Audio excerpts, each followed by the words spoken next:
ముందుగా నేను తీసుకునే కప్పుతో మినపగుళ్ళు, 1 కప్పు ఎర్ర కందిపప్పు, అలాగే 2 కప్పులు కినోవా రైస్ అయితే తీసుకున్నాను. ఈ కినోవాకు బదులు ఊదలు, సామలు, కొర్రలు ఏవైనా తీసుకోవచ్చు మనం. 2 కప్పులైతే తీసుకున్నానన్నమాట. రైస్‌ని అవాయిడ్ చేస్తూ ఇవన్నీ యూజ్ చేయొచ్చు మనం. అండ్ 1 కప్పు పెసలు, అలాగే కలర్‌ఫుల్‌గా ఉంది కదండి చూస్తుంటే. నెక్స్ట్ కొంచెం మెంతులు ఇవన్నీ వేసుకోవాలన్నమాట. అలాగే ఇంకొక గిన్నెలో 2 కప్పులు ఓట్స్ అయితే నీళ్లు పోసి నానబెట్టుకుంటున్నానన్నమాట. అవి మునిగేంత వరకు నీళ్లు పోస్తే చాలు. ఇక పప్పులన్నీ వేసినవి కడిగేసుకుని ఒక 3-4 అవర్స్ నానబెట్టేసుకుంటే మనకి పిండి అయితే రుబ్బేసుకోవచ్చు అనమాట. ఇలాగా నానబెట్టిన తర్వాత నాకు కలుపుతుంటే చాలా ఇష్టం అనమాట. అందుకే కలుపుతూ ఉంటాను.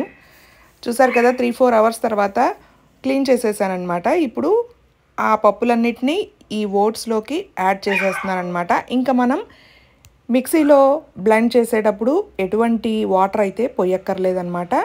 చక్కగా ఈ ఓట్స్ నానిపోయి ఉంటాయి కదా, అది చాలన్నమాట. ఇంకా ఫర్దర్గా చుక్క నీళ్ళు కూడా పొయ్యక్కర్లేదు మనం. సో ఇప్పుడైతే బ్లెండ్ చేసేస్తాను. ఇది చాలా హెల్దీ అనమాట. చక్కగా ఈ ఊదలు, సామలు, కొర్రలు, రైస్ని అవాయిడ్ చేసి వీటిని యూజ్ చేసినట్లయితే మనకి వెయిట్ లాస్కి చాలా ఉపయోగపడుతుంది. హెల్దీ డైట్ అని చెప్పుకోవచ్చు అనమాట. చక్కగా ఇలాగ దోశలు అయితే ప్రిపేర్ చేసుకోవచ్చు. అండ్ రాజ్మా కూడా యూజ్ చేయొచ్చు. అదైతే నెక్స్ట్ వీడియోలో మీకు నేను చూపిస్తాను. సో మిక్సీ జార్లోకి అయితే యాడ్ చేసేస్తున్నాను. సో మన ఛానల్ని ఫస్ట్ టైం ఎవరైనా విజిట్ చేసినట్లయితే ప్లీజ్ లైక్ చేయండి, షేర్ చేయండి, సబ్స్క్రైబ్ చేసుకోవడం అస్సలు మర్చిపోవద్దు. అండ్ కమెంట్ చేయండి మీరు కూడా ఇటువంటి హెల్దీ దోశలు తింటున్నారా లేదా అని. నేనైతే ఈ మధ్య స్టార్ట్ చేశాను.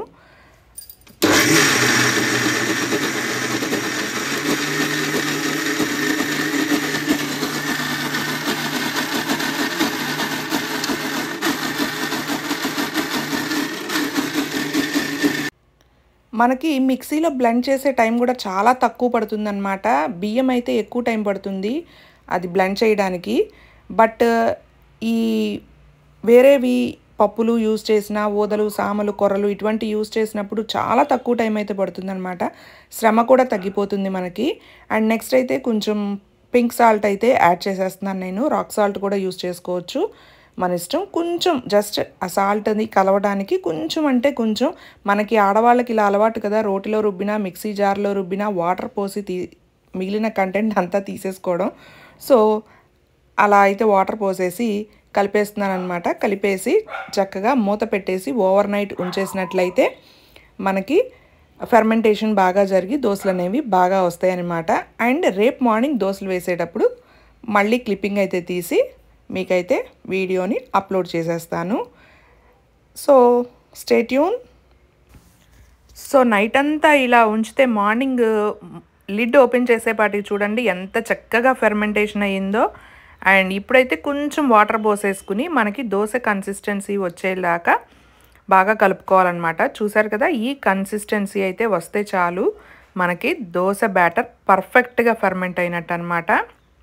ఇప్పుడైతే పాన్ మీద వేసేస్తున్నాను దోశ.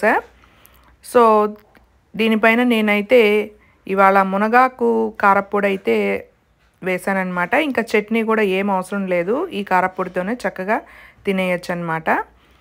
సో ఇలా చేసుకున్నట్లయితే మనకి హెల్దీగా బ్రేక్ఫాస్ట్ చేయొచ్చు అండ్ హెల్దీగా వెయిట్ లాస్ కూడా అవ్వచ్చు అనమాట. డైట్ మెయింటైన్ చేయొచ్చు.